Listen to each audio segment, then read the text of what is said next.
Welcome to Sacred Cow Shipyards, where no ship is safe from being taken down to its nuts and bolts. Alright folks, it's time for the kind of episode that I try to avoid doing as much as I possibly can, mostly because they are not fun. In fact, it's even in their name that is not fun. That's right, this week we are doing a serious episode! Dun dun dun! But no, seriously, Seriously, this is serious. In fact, it's sufficiently serious that I should probably go ahead and add a disclaimer to the front of this right now just to get it out of the way. I am not a medical professional on your planet. I know that is probably surprising to some of you, but it is the fact. I am not a doctor, I am not a nurse, I am not an emergency medical technician. I have no licensing on your planet whatsoever. In fact, I mostly try to avoid learning about how your squishy biological forms operate. It's just gross. So, with all that said, nothing in this video should be construed as medical advice. It is not intended as medical advice. It is not offered as medical advice. This is simply advice from one Zophont to, well, 30,000 others about potential things they could potentially do to potentially extend their admittedly short lives. But regardless, not medical advice. Clear? Great. Moving on. As most of you, some of you, who knows? Some of you have probably heard, the actor who was most probably famously known for playing Mark D'Agostino in National Lampoon's Senior Trip recently had a run-in with his snowcat snowplow device that he removes your crystalline precipitation from his driveway with. He got seriously hurt, and thankfully he survived, and at the time of this recording is in critical but stable condition in a hospital. The point I'd like to talk about today, though, is how he survived. See, he was out, like I said, clearing his driveway of that bizarre-ass frozen crystalline precipitation nonsense you guys get, and got himself hurt significantly on his leg, one of his legs. There were, in fact, rumors and or concerns at some point that he might actually lose that leg. Again, I have recorded this episode ahead of time, so maybe that has happened between now and when this episode airs. Regardless, he injured himself quite significantly on his leg. Thankfully, his neighbor was on hand, had a tourniquet handy, and knew how to use it. In fact, the doctors at the hospital that the actor is being treated at credit his neighbor with saving his life with that tourniquet. Now, yes, people can make the argument that the neighbor himself is actually a doctor, so of course he knew how to use a tourniquet. Good news! Anyone can learn how to use a tourniquet. And this episode, honestly, if you can take nothing else away from this episode is here to implore you to learn how to use one, buy one, practice with it, and perhaps even carry it. The life you save might actually be your own. So here's the deal. You know how your humy, squishy bodies are, well, squishy and remarkably frail, right? I mean, it does not take much to actually kill one of you, unfortunately. And the predominant way that can happen, in fact, possibly one of the most predominant ways that can happen by way of accidents and such like, is that oxidizing liquid you have inside of you, that blood. You kind of need it to run. On top of carrying nutrients throughout your body, that oxygen it carries is actually essential for basically all of your bodily functions, especially your brain function. And the catch is, if you spring a leak, your heart, the pumping organ at the center of your chest, actually pushes the blood out of your body. Kind of a strange design defect there. In fact, your body, your blood is so pressurized on some of the conduits that carries it. If you get cut significantly enough on your femoral artery, I believe it is, the one that goes to your leg, you can literally bleed to death in 2 to 3 minutes. That's it. And given that the average emergency response time in the United States at this point in time is approximately 10 minutes, I don't know if other countries are any better or worse. I imagine it largely depends on where you live. That's, 5 times longer than you had to live. The good news is you don't have to die from something like that, as Mr. Jeremy Renner has handily demonstrated for us here today. You can, in fact, pinch off the blood that is leaking out of your body. The bad news is you can't actually go into your body and grab the artery and pinch it shut that way. I mean, you technically can, but you probably shouldn't. The actual way of accomplishing this is wrapping a nylon strap around the appendage, and we'll get to some more details in a minute, and basically cinching that strap so tight that all blood flow to that appendage is cut off. Yeah, that sounds horrible, doesn't it? In fact, your species has actually had like this hate, relationship with tourniquets, because for the longest time, even your medical professionals were firmly convinced that cutting off blood flow to the entire limb was a horrible idea. Turns out bleeding to death is actually worse. I mean, you'd think they would have thought of that. Anyways, current medical understanding allows for approximately 2 hours of tourniquet application before anyone actually gets concerned. And you can even stretch that a little depending on how you take it off and what kind of professionals are on hand to help with the taking it off part. But regardless, if emergency services take, on average, like I said, approximately 10 minutes to arrive, the tourniquet is not that big of a deal. So anyways, what changed this whole, perspective on tourniquets? Because like I said, for the longest time, people were convinced that tourniquets were only usable in surgery settings where they can monitor your body real time and there's people on hand to help if things go wrong and this, that, and the fucking other, right? Well, for whatever it's worth, that global war on terrorism, as if you can actually have a war on a concept, that your United States has been engaged in for the past, so long it can legally drink in the United States now, has had a few limited good things come out of it. Of course, those good things came by way of the bad things. The bad thing in this case is all the American soldiers who were injured during this war. However, unfortunately, that was quite a sample body to do reverse studies on the efficacy of tourniquets. And as it turns out, tourniquets save lives. Scientifically, demonstrably. This is a legit thing.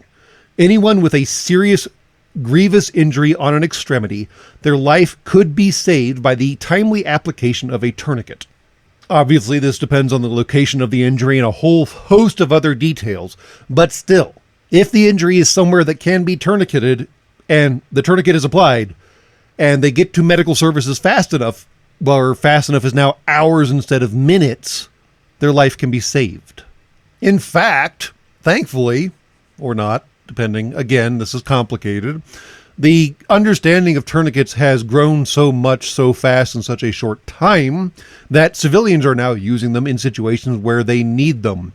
And civilian use of tourniquets is associated with a 6-fold reduction in mortality with peripheral vascular injury, as the technical phrasing goes.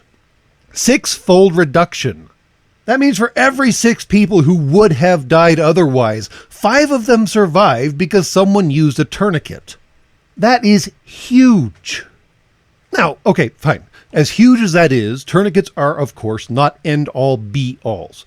If the vascular injury is in the head, well, unfortunately, you can't actually tourniquet their neck. Other stuff goes through the neck that the rest of the body also needs.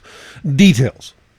Also, if the vascular injury is in the torso, you can't technically tourniquet that. However, that's where something called hemostatic gauze comes in. This is an absolutely marvelous concept that your species has come up with. Your blood, of course, in addition to carrying the red blood cells and the white blood cells and the plasma and whatever else it's also carrying, also carries this stuff called platelets, which causes the blood to coagulate on your skin or wherever an injury might happen. This hemostatic gauze convinces the platelets to coagulate faster. It accelerates the clotting process at the wound. That's pretty cool. Now, naturally, it has limitations too. If the blood's coming out fast enough, it can't coagulate fast enough, and some other details. But still, to loop back to tourniquets, the other thing that tourniquets are actually good for is something called a pressure bandage. Yes, they're a multitasker. Alton Brown would approve. I'm sure, at least I hope I'm sure, dear great maker, I hope I'm sure, that your parents taught you that if you start bleeding small somewhere or whatever, just something minor, you apply direct pressure to the wound and therefore staunch the bleeding and encourage the platelets to do platelet things while you can get back to your house and get a bandage and dress it up properly. Well, pressure bandages take that idea, make it bigger, make it stronger, and don't require someone to stand there with their hand on a wound. Frees up your other hand. There are, of course, purpose-built pressure bandages. I think they're called Israeli bandages. But in a pinch, a tourniquet and a wad of cloth, preferably something in the hemostatic gauze category, will allow you to staunch bleeding even on the torso by applying direct pressure and that hemostatic awesomeness. Okay, fine. This episode is not actually meant to be a breakdown in all the ways to stop the liquid coming out of your body. That very, very important liquid that you need to survive. All I'm trying to tell you is that not only are there tools that can stop that liquid from coming out, but they work and they're not actually that complicated to use. You just have to have one and you have to know how to use it. And in that regard, if you are a resident of the United States of America on your planet, as it appears most of my audience is, I would strongly, highly, forcefully recommend that you look into your country's Stop the Bleed program. It is an amazing program. It is countrywide, and they offer either free or cheap hands-on training on how to use tourniquets, how to use gauze, how to use hemostatic gauze, how to handle these situations if you should ever actually come across one yourself. For those of y'all outside of the United States, there is an online course that is available, but I still strongly recommend finding a hands-on course in your country so you have the opportunity to do this and put it into your muscle memory, basically, with someone who is an actual expert there to help you. And then once you know what you're doing, yes, get a tourniquet. In fact, get two. Use one for practice periodically. You can actually practice on yourself. You will not actually damage yourself. There may be bruising, but bruises heal. It's better to know how to use it than have no idea what you're doing and be bleeding out of your own leg because you didn't want to bruise yourself. And the other one, yes, please consider carrying it. At least consider putting it in your car, your automobile, your vehicle, your motorcycle, your horse. Well, maybe not in your horse, on your horse, whatever. Whatever conveyance you use to get around. Because things that produce life-threatening injuries in limbs happen all around you all the time. Even as simple as clearing snow off your driveway. You might not have time to run back to your house and grab the tourniquet and run back to the injured person. In fact, you might be the injured person who is unable to run. Now, I would caution, because as the disclaimer at the beginning of this episode probably indicates, I fully understand how litigious your particular backwater planet might be. And I understand that some of the provinces and governmental districts on your planet have peculiar rules about sophonts helping sophonts. Now, I certainly will not tell you or even encourage you to do something illegal. I am simply saying that I do not believe I could exist with myself if I allowed another sophont to die when I could help. You are certainly free to make your own choices, as I always encourage you to do. And to loop this all back around, I would encourage you to make the choice to learn how to use a tourniquet, to perhaps purchase a tourniquet, preferably not from Amazon.com, because their provenance is always questionable. Try to find reliable sources. I will see if I can dig up a few from your various commercial vendors and post them in the description for the video. Regardless, procure yourself a tourniquet. Two, like I said, preferably one for practice and one for use. And then perhaps carry it.